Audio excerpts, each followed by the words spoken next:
रेत से बुत ना बना ए मेरे अच्छे फनकार। एक लम्हे को ठहर, मैं तुझे पत्थर ला दूं। मैं तेरे सामने अंबार लगा दूं, लेकिन कौन से रंग का पत्थर तेरे काम आएगा।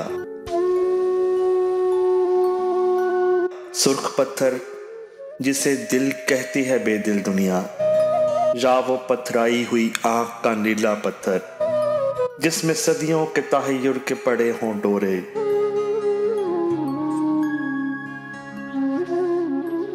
क्या तुझे रूह के पत्थर की जरूरत होगी, जिस पे हक बात भी पत्थर की तरह गिरती है।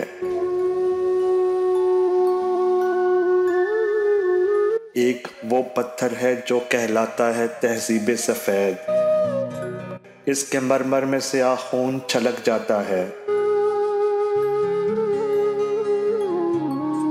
एक इंसाफ का पत्थर भी तो होता है, मगर हाथ में तेशाए जर हो तो वो हाथ आता है। जितने मयार हैं इस दौर के सब पत्थर हैं, जितनी अकदार है इस दौर की सब पत्थर हैं। सब्जा और गुल भी, हवा और फिजा भी पत्थर, मेरा इल्हाम तेरा ज़हन रिसा भी पत्थर। इस जमाने में तो हर फन का निशान पत्थर है। हाथ पत्थर है तेरे, मेरी जुबां पत्थर है। रेत से बुत न बना ए मेरे अच्छे फनकार। एक लम्हे को ठहर, मैं तुझे पत्थर ला दूं।